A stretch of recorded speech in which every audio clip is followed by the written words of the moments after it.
이 시간 우리에게 주시는 하나님의 말씀은 구약 성경 출애굽기 15장 1절부터 5절까지의 말씀입니다. 제가 가진 성경으로 구약 104쪽입니다. 출애굽기 15장 1절부터 5절까지 하나님의 말씀을 한 절씩 교독하시고 끝절은 함께 봉독하겠습니다. 이때 모세와 이스라엘 자손이 이 노래로 여호와께 노래하니 일러스되 내가 여호와를 찬송하리니 그는 높고 영화로우시며 말과 그 탄 자를 바다에 던지셨음이로다.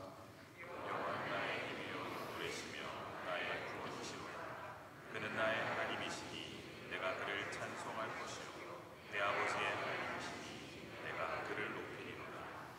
여호와는 용사시니 여호와는 그의 이름이시로다. 그가 바로의 병거와 그의 군대를 바다에 던지시니 최고의 지휘관들이 그에 잠겼고 깊은 물이 그들을 덮으니 그들이 돌처럼 깊음 속에 가라앉았도다. 아멘.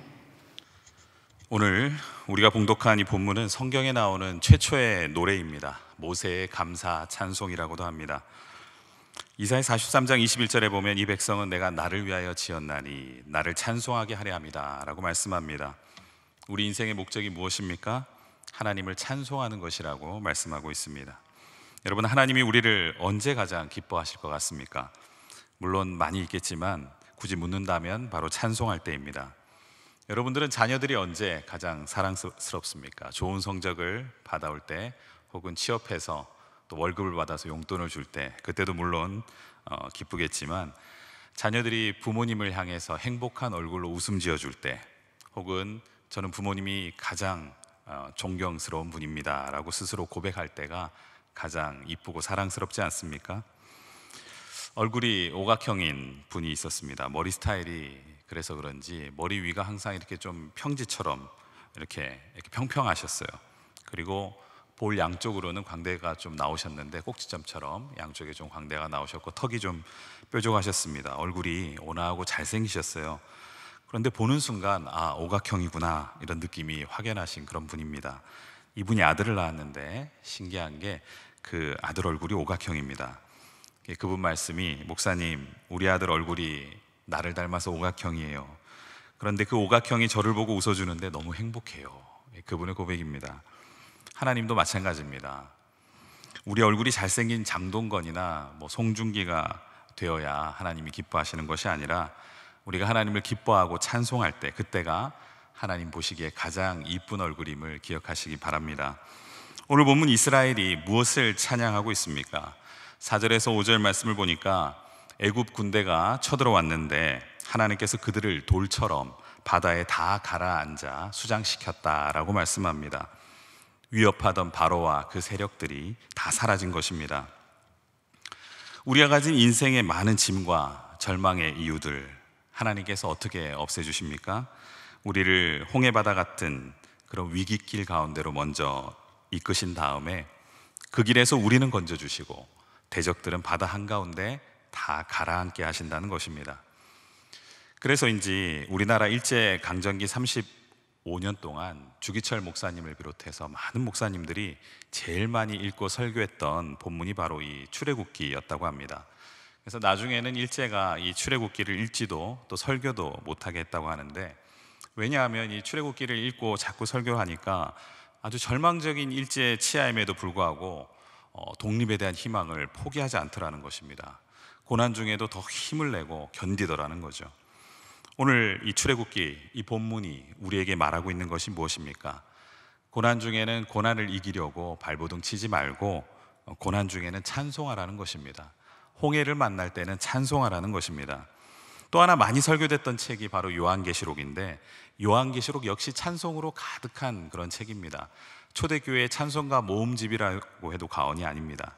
그러니까 찬송으로 세상 나라를 이긴다, 이것이 바로 요한계시록이고, 하나님은 그의 자녀들을 찬송하는 백성으로 삼으신다, 이것이 바로 출애굽기입니다. 여러분, 마음이 우울하고 눌릴 때 그것과 대항하면서 싸우려고 하지 말고 찬송의 힘으로 이기시고 감사의 힘으로 승리하시기를 바랍니다. 그런데 안타깝게도 그 자리에서 원망하는 사람들이 있습니다. 여러분, 원망의 특징이 무엇입니까? 감사처럼 이 원망도 자기 증식을 합니다. 작은 원망으로 시작되지만 점점 커져서 나중에는 걷잡을 수 없게 된다는 것입니다. 제가 한 중국 선교사님 이야기를 듣게 되었는데, 중국은 선교사로는 비자가 나오지 않는다고 합니다. 그래서 보통 선교사님들이 다른 직업을 가지고 있습니다. 이분은 선인장 농장을 했습니다. 겉으로 보면 사업가고 그 밑에 또 직원들도, 중국인 직원들도 몇이 있었습니다. 이분이 시내에 나갈 일이 있어서 시내 간다고 하니까 이 중국인 직원이 나가시는 길이면 이 선인장을 좀 납품해 달라고 부탁을 했습니다. 직원이면 자기가 해야지 왜 나한테 부탁하나, 중국 사람들은 참 이상하네 생각을 했지만 그래도 본인의 신분이 목사니까 해주기로 했다고 합니다. 근데 이 선인장이 금오 선인장이라는 선인장입니다. 동그랗고 머리통만한 무지 큰 선인장이고 가시가 바늘처럼 크고 날카로웠다고 합니다. 이 차가 짐차가 아니니까 옆좌석에 두고 운전해 가는데, 중국의 도로 사정이 별로 안 좋지 않습니까? 운전을 하면서 좌회전을 했는데 갑자기 이 선인장이 자기에게 안기듯이 이렇게 넘어져 오더라는 거예요. 그래서 가시에 찔리고 흙더미가 쏟아졌습니다. 그러면서 이 화가 나고 원망이 시작됐습니다. 왜 나한테 이런 걸 시켰지? 안 하고 싶었는데 그때 내가 안 한다고 할 걸 왜 한다고 해가지고 자학이 시작됐죠. 왜 이렇게 선인장은 큰 거야? 그러다가 이 원망이 자가증식을 해가지고 왜 하나님은 나를 중국에 보내셨지?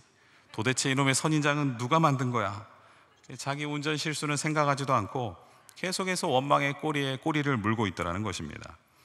여러분, 이처럼 원망은 아주 작은 것이라도 일단 시작하면 증식하고 무섭게 자라나서 걷잡을 수 없게 됩니다. 그러므로 우리는 이 원망이 자리 잡기 전에 무조건 감사를 먼저 선포해야 합니다. 그리고 찬양이 우리의 입술을 선점해야 이 원망이 힘을 잃어버리게 됩니다. 제가 청년 시절에 금요 철야 예배 때 찬양 인도로 섬긴 적이 있습니다. 어릴 때부터 소아마비를 앓아서 하반신 마비가 되신 후 줄곧 앉아서만 생활하시던 여집사님 한 분 계셨어요. 이분이 매주 금요일이 되면은 택시를 타고 늘 금요 철야 예배에 오셨습니다. 그러면 금요일은 밤새 철야 예배를 하시고 토요일은 또 남아서 교회에서 기도하며 지내시다가 주일날 저녁 예배가 마치면 남편분이 오셔서 데려가시곤 했습니다.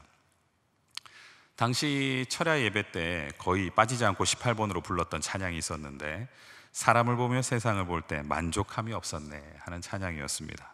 나의 하나님 그분을 뵐 땐 나는 만족하겠네. 저기 빛나는 태양을 보라, 또 저기 서 있는 산을 보아라. 천지 지으신 우리 여호와 나를 사랑하시니 나의 하나님 한 분만으로 나는 만족하겠네. 동남풍아 불어라, 서북풍아 불어라. 가시밭에 백합화 예수 향기 날리니 할렐루야 아멘 하는 찬양입니다. 하루는 그 집사님께서 아침에 저를 부르시는 거예요. 영민 선생님, 어제 제가 밤새 이 노래를 부르면서 기도하다가 잠이 들었는데 꿈속에 가시밭 가운데 아주 우아하고 청아하게 백합화가 한껏 피어서 자태를 뽐내고 있는 그 광경을 봤다는 겁니다. 그런데 그 백합화가 꼭 자기 자신 같았대요. 그런데 갑자기 어디선가 바람이 세차게 불더랍니다. 이 백합화가 바람이 부니까 옆에 있는 가시에 찔리더랍니다. 안타까운 마음이 들어서 염려하고 있는데 바람은 아랑곳하지 않고 더 사정없이 불더랍니다. 그래서 이쪽으로 저쪽으로 가시에 찔려서 그 찢기운 백합화를 바라보고 있으니까 마음이 너무 아프고 어디론가 피해버리고 싶고 도망가고 싶은 그런 마음이 생겼다고 합니다. 그런데 꿈속에서 그 백합화도 하반신을 못 쓰는 것 같아서 얼마나 속상한지 여태껏 하나님 앞에 원망해 본 적이 없었는데 그때 정말 하나님께 서럽게 울부짖으면서 기도했다고 합니다. 그런데 갑자기 꿈속에서 향기가 나기 시작하더랍니다. 생각해 보니까 그 향기가 백합화의 향기 같았답니다. 조금씩 나던 그 향기가 얼마나 진해지는지 바람이 불면 불수록, 자기가 백합화가 찢기면 찢기울수록 그 향기가 넘쳐나서 원망하던 그 눈물이 감동으로 바뀌고 지금 내가 꿈인지 생신지 울면서 그 자리에서 벌떡 일어났다고 합니다. 그래서 밤새 부르던 그 찬양을 다시 한번 펼쳐보니까 동남풍아 불어라 서북풍아 불어라 가시밭에 백합화 예수 향기 날리니 할렐루야 아멘. 그 가사를 보는 순간 들었던 생각이, 만약 자신에게 걸을 수 있는 다리가 있었다면 그 가시밭에서 조금만 바람이 불어서 내가 가시에 찔려도 도망가기에 급급했을 텐데 내가 걸을 수 없으니 예수의 향기를 퍼뜨릴 수 있었구나. 그 순간 짧게나마 하나님을 원망했던 자신을 회개하며 밤새 하나님께 감사와 찬양을 올려드렸다고 말씀하셨습니다. 동남풍아 불어라, 서부풍아 불어라, 환난아 고통아 내게 불어라. 바람이 불어서 나는 가시에 찔리고 고난이 극심해져도 내 고귀함이 다 무너져도 나는 더욱 예수의 향기를 발해야겠다. 그 놀라운 신앙의 고백이 담겨 있음을 저도 깨닫게 되었습니다. 여러분, 가시가 우리를 찌르면 우리는 두 가지 반응을 할 수 있습니다. 앞에 나왔던 예화처럼 한 가지는 원망이고 또 한 가지는 뒤에 나왔던 예화처럼 감사와 찬송입니다. 여러분 기억하십시오. 찬송과 감사가 우리에게 충만하면 다른 생각은 우리 안에 들어올 여지가 없습니다. 여러분, 충만이 무엇입니까? 다른 것이 들어올 여지가 없는 것이 바로 충만입니다. 때로는 혼자 하기 힘들 때가 있죠. 그래서 성도들이 함께 모여서 찬송하고 감사하는 것입니다. 이것이 바로 예배입니다. 그래서 오늘 본문 모세가 이스라엘 백성들에게 이 비밀을 잊지 않도록 이 노래를 가르친 것입니다. 지난 사순절 고난주간 성금요예배 때 강단 장식을 봤는데 아마 컨셉이 가시밭의 백합화였던 것 같습니다. 제가 사진을 한 장 찍어서 간직하고 있었는데 참 볼 때마다 은혜가 되었습니다. 여러분, 애매한 고난이 있습니까? 혹시 상처로 얼룩져 있습니까? 진퇴양난의 상황을 만나셨습니까? 동남풍아 불어라, 서북풍아 불어라, 가시밭의 백합화, 예수의 향기 날리니 할렐루야 아멘. 찬송의 감사를 담아 외치시기 바랍니다.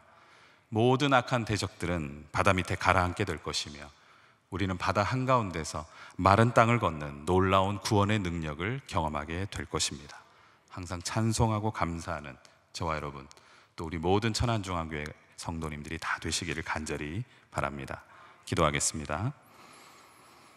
살아계신 하나님, 깊은 바다에 길을 내시며 내 모든 시험 무거운 짐 우리 인생의 대적들을 깊은 바다에 가라앉게 하실 하나님을 찬양합니다. 우리 인생이 홍해 앞에 가로막힐 때 그때 더욱 철저히 하나님을 의지하며 찬양과 감사를 고백함으로 예수의 향기를 날리는 인생이 되기를 원합니다. 찬송으로 고난을 이기며 막힌 길을 뚫는 하나님의 군대가 다 되게 하여 주옵소서.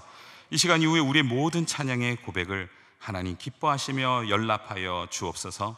우리의 삶의 아름다운 결단과 고백들이 진한 감동과 향기가 되어 주님께 올려드리는 아름다운 제사가 되게 하여 주옵소서. 모든 순서를 주님께 맡겨드리며 우리 주님 예수 그리스도의 이름으로 기도하옵나이다. 아멘.